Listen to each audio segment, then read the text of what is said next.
Salve, salve galera! Tudo bem? Gente, antes de mais nada, eu quero aqui pedir desculpas a vocês por ficar usando o gravador aqui como se fosse um microfone. Mas o que acontece? Meu gravador de lapela sumiu. Eu não sei onde está. Aliás, o microfone de lapela sumiu. E para não perder a aula, para não perder a qualidade, eu vou ficar segurando aqui, mas não vai atrapalhar não. Beleza?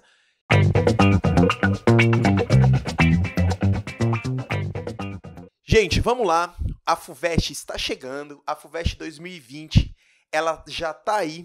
E hoje, aqui na semana de vestibulares, eu vou construir uma panorâmica para vocês de FUVEST. Lembrando que aqui no meu canal tem uma revisão aí bem geral de história geral. Beleza? Uma revisão geral de história geral. E hoje a gente vai discutir aí basicamente alguns elementos da história do Brasil. Por que eu falo alguns elementos? Gente, é muita coisa, mas de maneira muito recorrente, a FUVEST sempre cobra, sempre, gente, o processo aí de formação da República, bem como as condições econômicas da República. E aí, pensando nisso, eu vou construir essa aula. Tudo bem? Vamos seguir o barco? Então hoje nós vamos conversar aí, nessa discussão de revisão de FUVEST, nós vamos falar aí sobre a República. Lindos, uma coisa muito importante, que isso já te ajuda a interpretar várias questões quando cai República. A República, a proclamação da República de 15 de novembro de 1889, não foi uma proclamação da República assistida pela grande população. Isso tem que ser muito claro. A grande população não participou do processo de formação da República. Não. E isso é muito importante, pois só para você ter ideia, quando houve a proclamação da República, o desfile militar, ou, aliás, os militares indo proclamar a República, a grande população achou que aquilo era mais um desfile militar. Eles ficaram bestilizados com toda essa estrutura, ficaram bestilizados com a saída de Dom Pedro II e a ascensão da República. Não houve uma organização popular para a ascensão da República. Tanto que quando a gente pega essa ideia da República, quem foi o novo governo? Quem foi o governo provisório dos primeiros anos da República? Amores, olha só, o governo provisório dos primeiros anos da República foram os militares, os cafeicultores e os profissionais liberais. Aliás, se eu pegar esses três elementos aqui que eu mencionei, militares, cafeicultores e os profissionais liberais, eu vou estar falando aí da elite econômica. Ou seja, a elite econômica continuou no poder. Os militares, basicamente, que vão consolidar o início da República, principalmente durante esse governo provisório e posteriormente com a República da Espada, muito representado pelo Marechal Deodoro da Fonseca, que pouco antes da República era um monarquista. Olha como é muito louco. Um monarquista muito próximo de Dom Pedro II, por sinal.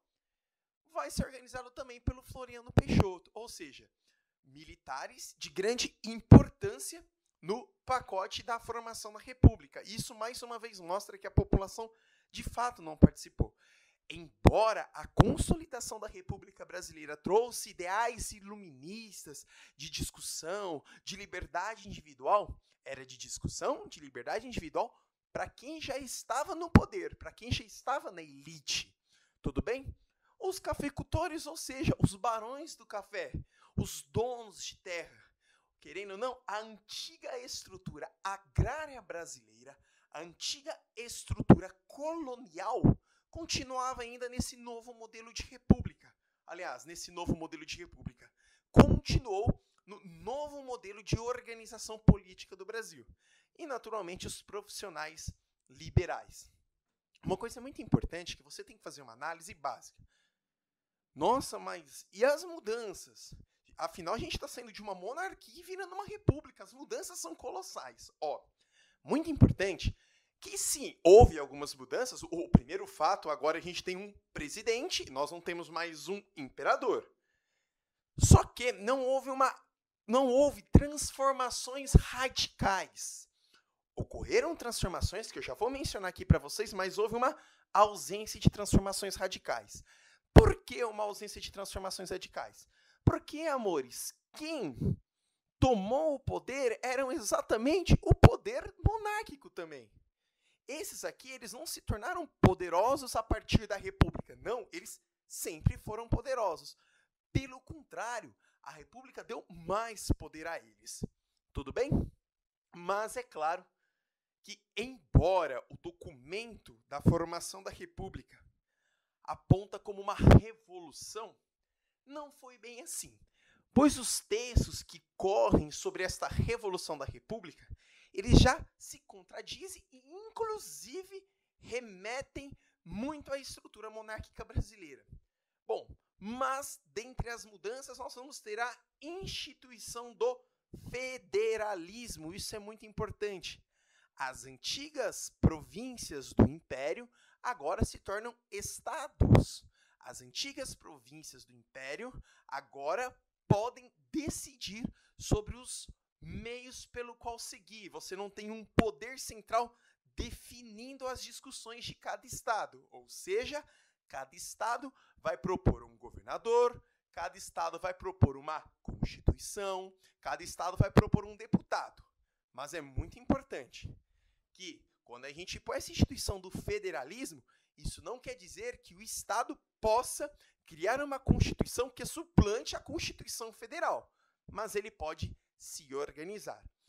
Uma outra transformação que também ocorreu durante esse governo provisório foi a separação entre igreja e Estado. Isso é muito importante, pois o catolicismo era a religião oficial do Estado, que inclusive o batismo, que inclusive o casamento, todos eram organizados pela Igreja Católica.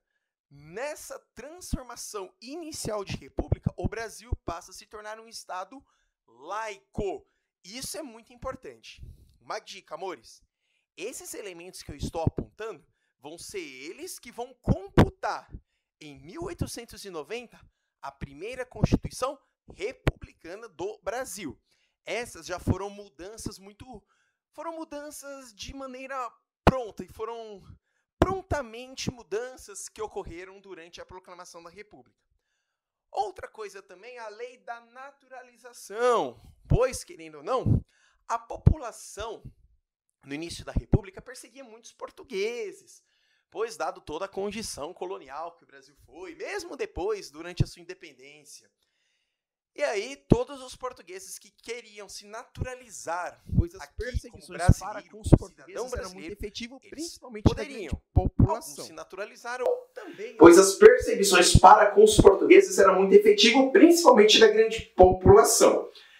Também, eu não apontei aqui, a criação de novos símbolos, isso é muito importante, inclusive a bandeira, com a frase ordem e progresso, muito inspirado no positivismo de Auguste Comte, exatamente para retirar os antigos símbolos que remetiam à monarquia e trazer esse novo símbolo de república.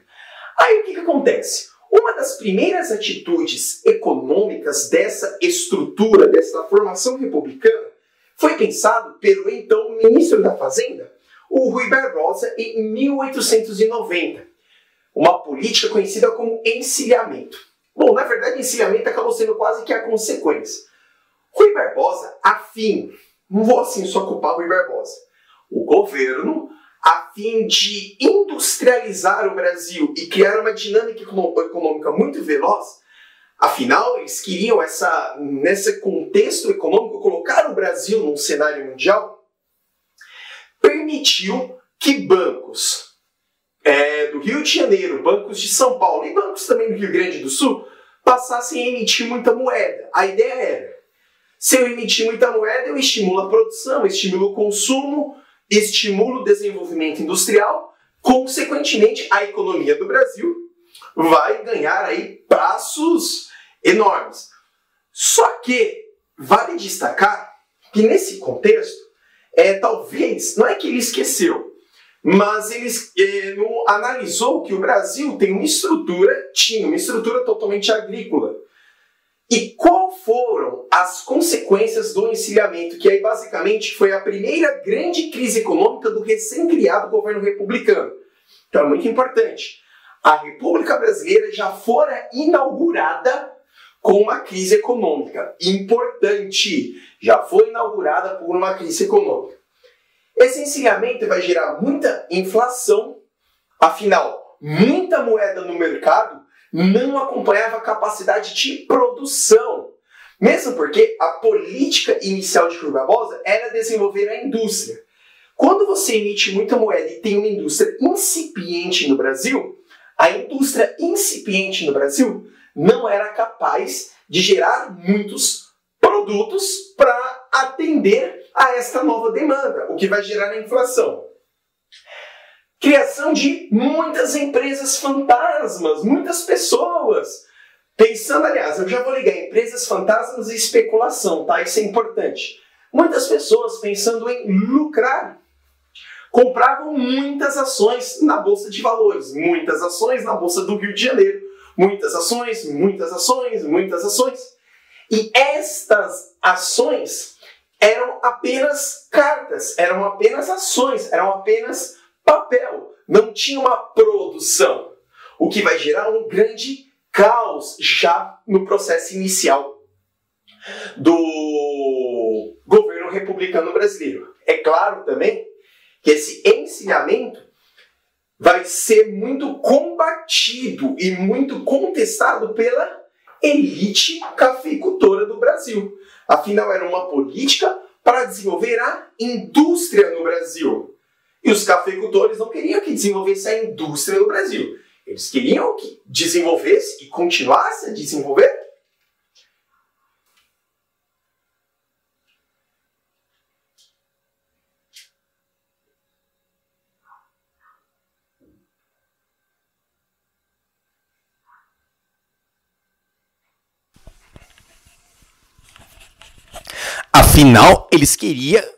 Afinal, os cafeicultores queriam que continuasse a ser desenvolvido no Brasil, principalmente a política agrícola de exportação, que foi a política que basicamente moldou toda a estrutura do Brasil até então. Mas olha como é muito louco, porque embora você tenha uma elite do café organizando a República Brasileira, você teve um ministro da Fazenda, um ministro da Economia, o ministro Rui Barbosa, em 1890, promovendo uma política que viesse a valorizar a indústria. Então, repare que a República Brasileira já começou com rupturas políticas na organização econômica do Brasil. Beleza? Vamos lá. Eu estou olhando aqui agora, gente, acho que vocês perceberam aí, uns 4 minutos, eu estava aqui com o microfone, aí eu fui ver o microfone tinha acabado a bateria também. Aí eu peço desculpas, eu dei essa pausa aí, acho que até fiz esse corte para colocar numa bateria nova. Foi mal, tá, galera? Mas vamos seguir o barco aqui. Muito bem. Dito tudo isto, em 1890 vai vir aí a Constituição Brasileira, a Constituição de 1890, a primeira Constituição Republicana Brasileira. Ela vai trazer já essas primeiras mudanças não tão radicais, ela vai trazer para os seus elementos, bem como ela também vai instituir o voto a partir dos 21 anos, só que aí é muito importante.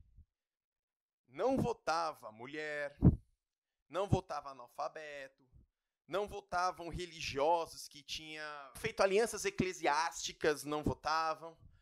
O que vai mostrar uma relação muito louca que a República Brasileira, todos os elementos da República Brasileira ainda eram elementos que favoreciam todas as elites. A população, da mesma maneira que não viu o surgimento da República, simplesmente dormiu monarquia e acordou República, continuou também não tendo participação política no país.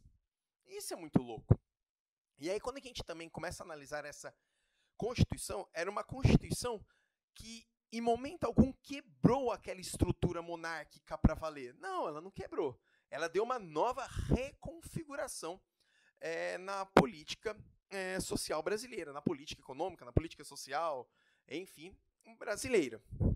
Outro elemento também da Constituição, tal como eu até comentei, foi principalmente a instituição do federalismo e agora sim você ter a presença de um presidente da República.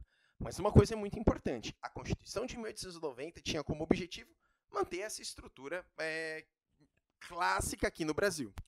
E aí é muito importante também destacar, dentro dessa Constituição de 1890, a divisão dos poderes brasileiros entre executivo, legislativo e judiciário, que inclusive permanece aí até hoje. Isso é muito importante e vai surgir com a Constituição de 1890. Mas a principal crítica da Constituição de 1890 foi a exclusão da maior parte da população brasileira das decisões políticas aqui no país.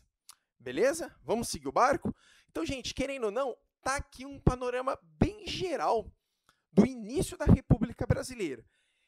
Então, talvez se eu puder aqui dar algumas pequenas dicas para vocês lá na hora da prova, de você analisar as alternativas, eu quero que você carregue então consigo. Foi uma república feita para as elites, com as elites, dividida principalmente em militares, cafeicultores e profissionais liberais, que trouxe como ideia a instituição do federalismo, principalmente então, a separação das províncias de um governo central, dando liberdade autônoma dentro de respeito à máxima Constituição, e uma política econômica já furada, uma política que gerou uma inflação absurda, pensada pelo ministro Rui Barbosa, e, claro, nesse início de república, a nossa Constituição de 1890, que vai separar os poderes, né, executivo, legislativo e judiciário, porém, não vai dar voz para a grande população. Então, se a gente puder aqui destacar, eu destacaria esses elementos. É claro que depois da Constituição de 1890, a gente ainda vai ter uma política toda reestrutural que vai tirar os militares também do poder, vai vir uma sociedade, vai vir os civis para o poder, mas civis ligados basicamente a elite do café e depois também a elite do leite em Minas Gerais, tá bom? Uma coisa muito importante, cara, que eu nem mencionei aqui com vocês, mencionei para vocês. O voto na Constituição de 1890 era um voto aberto, não era sigiloso. Então, isso favorecia práticas de clientelismo, práticas coronelistas, onde a pressão daquele que queria ser eleito fazia com aquele que iria votar. Afinal, eu sabia em quem o cara estava votando. Então, isso favoreceu que muitos da elite política viessem a permanecer no poder. Beleza? Bom, como que era, então, a vida econômica? Como que o Brasil se organizou economicamente falando? Como que foi a estrutura econômica dos primeiros anos da República Brasileira? Aliás, amores, vida econômica, estrutura econômica é um dos principais elementos que lhe faz responder basicamente qualquer questão em história em qualquer período. Quando você entende a estrutura econômica de um determinado lugar, amores, é quase que certo que você também vai entender a sociedade. E a economia brasileira, nos primeiros anos de república, apesar que não mudou muito, né? Era uma economia totalmente baseada na produção de matéria-prima, de produtos tropicais, totalmente baseada na exportação. Uma coisa muito importante que você tem que dar destaque é que a república se consolidou não pela cana-de-açúcar. A cana-de-açúcar foi o principal produto de organização econômica do Brasil colônia. Já no Brasil República, o principal produto foi o café. Isso mesmo, o café, principalmente produzido no Rio de Janeiro e em São Paulo. Aliás, carrega isso já como uma verdade na hora de responder a questão. A lógica econômica, a centralidade econômica, o poder político do Brasil na República, ele sai do Nordeste e vem aqui para os estados de São Paulo e para os estados de São Paulo e Rio de Janeiro. Tudo bem? Isso é muito importante. Bem como a inversão do produto, que deixa de ser a cana-de-açúcar e se torna o café. O café, durante a República Brasileira, foi aí o principal produto. Só para você ter ideia, o café representava aí de 50% a 60% das exportações brasileiras, ou seja, tudo. E todo esse dinheiro era concentrado aqui em São Paulo e no Rio de Janeiro. Isso também vai fazer com que o estado de São Paulo e o estado do Rio de Janeiro propiciem anos mais tarde o desenvolvimento industrial, porque o dinheiro resultado das exportações ficava aqui concentrado nesses dois estados. Entretanto, a produção era tão elevada que isso aumentava os ânimos, principalmente da elite agrária cafeicultora. Isso vai fazer com que eles aumentem a sua produção de maneira demasiada. Só que aí é muito perigoso, porque vai acontecer uma crise de superprodução. Você vai ter muito café. Apertei stop aqui, sem querer. Você vai ter muito café e você vai ter poucas pessoas comprando. Aí você deve estar pensando, nossa, professor, mas agora eu não entendi. O Brasil vendia bastante. O Brasil era um dos principais exportadores de café do mundo e agora você fala que vai ter pouca gente comprando. Aí que tá. Dado esse ânimo econômico, os cafeicultores aqui nesse contexto de república passaram a produzir muito, mas assim, muito mais. Olha só, o consumo do café era muito elevado, só que eles produziram muito mais que o consumo. E a partir do momento que você produz muito mais que o consumo, você entra numa crise. Pensando nessa estrutura, já no início do século XX, em 1906, a elite agrária do café, parlamentares de Minas, eles vão se reunir na cidade de Taubaté, no estado de São Paulo. E para você que vai prestar FUVEST, isso é muito importante, porque a FUVEST valoriza contextos que ocorreram no estado de São Paulo. Desculpa, beleza? Isso é muito importante. Então eles vão se reunir em Taubaté. Exatamente, era uma estrutura política, era o governo, em 1906, tentando dar um jeito a essa crise de superprodução. Então eles decidiram algumas coisas, que o governo iria comprar o excedente da produção do café. Então, elite agrária do café, continue produzindo, fique tranquilo, que eu, Estado, vou comprar para você. Aí o que o Estado ia fazer? Eu vou comprar assim que passar a crise de superprodução, assim que passar a inflação, eu coloco novamente no mercado. Só que para o Estado comprar isso, o Estado tinha que contrair empréstimos, sobretudo internacionais. Porque o Estado não tinha tanto dinheiro para comprar um número elevado do café. E aí, esse convênio de Taubaté, ele foi para a elite do café muito bom. Mas para o Estado muito ruim, porque o Estado passou a gastar muito com a elite. E aí vai a análise crítica dessa estrutura. E aí é muito importante. Por que, grandes mestres? Repare que é o Estado, aquele mesmo Estado que for organizado aqui pela República, é o Estado procurando soluções para manter a elite no poder. Aí você olha, nossa, mas o Estado tinha que investir em benefícios sociais para toda uma população. Pois é, tinha. Mas ele gastava muito capital para manter a estrutura de conforto da elite do café via convênio de Taubaté. O convênio de Taubaté nada mais foi do que o Estado vai dar a segurança para a elite agrária do café brasileiro. E aí a gente tem dois pontos.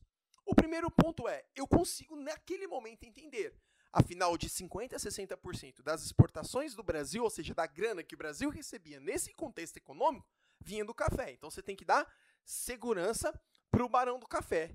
Entretanto, vale destacar também que os empréstimos que o Estado estava contraindo, também acabava mantendo essa estrutura de poder oligárquico do café. Então percebam o quanto a estrutura republicana do Brasil, nos seus 30 anos iniciais, era uma estrutura para manter a elite no mesmo rolê.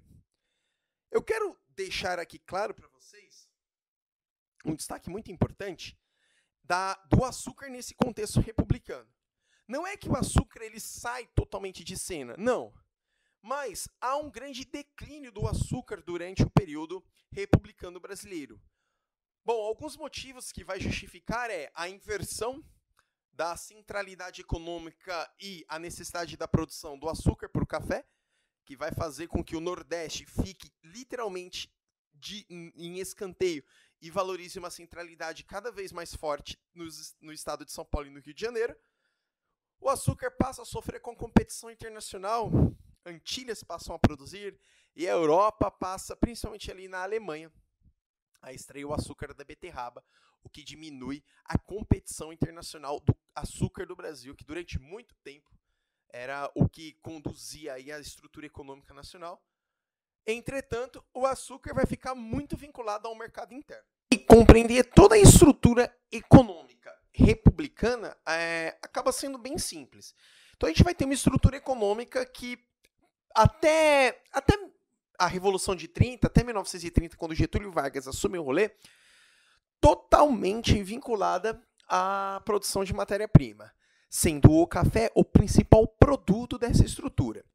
Vale destacar que eu acho que é muito importante, mesmo com a Revolução de 30 e com os processos constitucionais de 1932, que a gente muda um pouco dessa estrutura republicana, a elite agrária brasileira, principalmente os cafeicultores, ainda vão consolidar no processo da Constituição de 34.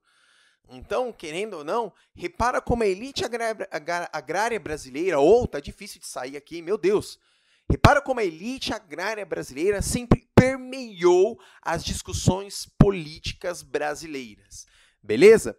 Vale destacar também, de maneira muito importante, que não fora só o café e o açúcar que tinha como principal ponto da estrutura econômica brasileira. Nesse contexto, a gente também tem o ciclo da borracha, o ciclo da produção da borracha na região norte, que vai levar um grande capital para aquela região, que vai bombar Manaus.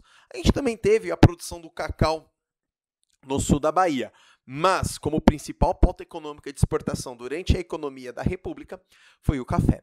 Beleza, galera? Gente, é claro que a gente tem muitas discussões a pensar nisso. Mas a aula de hoje ela é uma revisão rápida para te dar um conforto na base de interpretação da FUVEST. Lembrando que aqui no meu canal eu tenho uma revisão bem grande de história geral. Eu aponto várias coisas, eu e o professor Silvestre. E aqui eu trouxe basicamente dois assuntos que é muito recorrente na FUVEST. República Brasileira, primeiros anos da República Brasileira, da República Velha, e a economia nesse contexto aí de 1889 até 1930. Beleza? Aliás, gente, eu vou sair um pouco da tela para você tirar um print. Olha só, vai, tira, deixa eu sair. Bom, é isso aí, tira, faz as anotações. E aí, galera, muito importante também me seguir, cara, no Instagram, @RodrigoBaglini, seguir o Gabarita Gel, a plataforma de humanas mais forte do Brasil. Gente, é uma plataforma extremamente conteudista. A aula que você assistiu agora, ela é apenas uma amostra do que você vai encontrar no Gabarita Gel, porque no Gabarita Gel a gente vai ter uma aula só para a proclamação da República, outra aula só para o encilhamento, aulas da política do café com leite, aulas das relações econômicas, um detalhamento do convênio de Taubaté, enfim. Mas, como o nosso objetivo aqui é dar aquela fortalecida nessa semana, nessa reta final pré-FUVEST 2020, eu trouxe essa revisão para você. Gente, muita calma, você se preparou o ano inteiro, ninguém vai te atrapalhar. O único vilão nesse contexto todo, às vezes, pode ser você mesmo. Então, cara, vai de boa, que é seu. Leia as questões com muita calma, observe principalmente a legenda das imagens, veja o ano, analise o contexto. A partir do momento que você fizer isso, consegue eliminar bastante coisa. Eu acho que, de maneira geral, é bem importante analisar tanto a República quanto a economia brasileira. A elite continua organizando tudo. Muito obrigado e, como eu sempre digo, juntos somos mais fortes. Eu não pedi no começo da aula, mas se você chegou até aqui, eu acho que eu mereço. Que você se inscreva no canal, que você curta e que você compartilhe, principalmente em grupos de WhatsApp, porque aí, gente, dá aquela fortalecida. Valeu demais, juntos somos mais fortes.